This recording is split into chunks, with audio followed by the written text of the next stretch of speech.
आत्मा, जीवात्मा और परमात्मा। अब इसको अच्छे से समझिए। जैसे मान लीजिए समुद्र का जल है, उसमें बर्फ जम गया और बर्फ का एक टुकड़ा उसमें गिलास की आकृति बना ली और उसमें समुद्र का जल भरकर समुद्र में ही छोड़ दिया। अब जो समुद्र का जल है वो परमात्मा है, ठीक है। वो जो बर्फ बना है उसमें भी है, और जो बर्फ का टुकड़ा है गिलास की आकृति में बना है जो समुद्र में तैर रहा है उसमें भी है। लेकिन जो बर्फ की आकृति बनी है उसके अंदर जो जल है वो तो हो गई जीवात्मा। जीवात्मा क्यों हो गई? क्योंकि वो जो गिलास की आकृति बनी है बर्फ की, जो गिलास का शरीर बना है जिसमें वो जल है, वो हो गया उसका शरीर। लेकिन समुद्र का जल एक आकृति में हो गया, तो इसलिए इस स्थूल शरीर के संपर्क में आने से, माया के संपर्क में आने से वो ही जल अब गिलास का जल हो गया जो समुद्र पर तैर रहा है। तो ऐसे समझिए कि परमात्मा सर्वतः है, और जो हम इस शरीर के अंदर, पिंजरे के अंदर, पिंड के अंदर है, वो हो गई आत्मा, और ये शरीर हो गया बर्फ का टुकड़ा। लेकिन तीनों बने किससे हैं? उसी चेतन सत्ता से। अब शरीर के अंदर आने पर वो अलग अनुभूति होने लगी।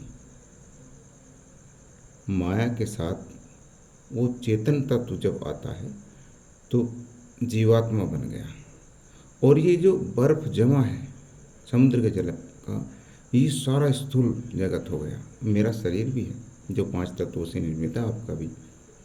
तो अच्छे से समझ लीजिए। और जब ये बर्फ पिघलता है तो वो पानी में मिल जाता है, समुद्र के जल में मिल जाता है, और जो समुद्र का जल है वो भी जल में मिल जाता है। तो इस तरह तो विलय हो जाता है, फिर संसार प्रकट होता है।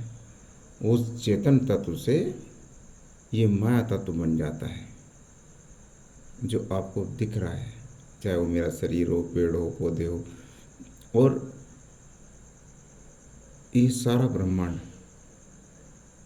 उस चेतन तत्व से बना है। और इस तत्व में, इस पिंड में जब वो चेतना आती है तो वो जीवात्मा बन जाती है। वो चेतन तत्व इस पिंड के साथ जब आता है, इसमें प्रकट होता है, प्रकट तो है, लेकिन जब इस रूप में आता है तो जीव बन जाता है। वो चेतन जब स्थूल से मिलता है, माया के साथ चेतन और माया दोनों एक साथ होते हैं, तो ये जीवात्मा बन जाती है। ये जितने भी जीव आप देख रहे हो ना, ऐसे ही बने हैं, चाहे वो पेड़ पौधे हों, जीव जंतु हो, मनुष्य हो, वो सब ऐसे ही जीवात्मा बने हैं।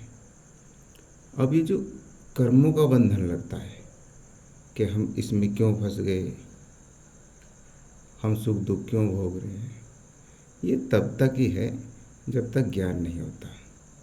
जब ज्ञान होता है तो हम देखते हैं कि सुख दुख भोगने वाला भैया कोई है ही नहीं, ये एक सपने की तरह है। हमें लगता तो है कि हम फंसे हुए हैं, बंधन में हैं, सुख दुख भोग रहे हैं। ये ऐसे ही है जैसे रस्सी में सांप चमकता है, और उसको देखकर डर भी जाते हैं, भयभीत भी हो जाते हैं, भाग लेते हैं, गिर जाएगी तो चोट लगेगी, अस्पताल जाएंगे। देखो अज्ञान के कारण क्या क्या होता है, मृत्यु भी हो सकती है। क्यों हो रहा है? ये जो सारा घटनाक्रम, क्रियाक्रम चल रहा है ना, ये अज्ञान के कारण हो रहा है।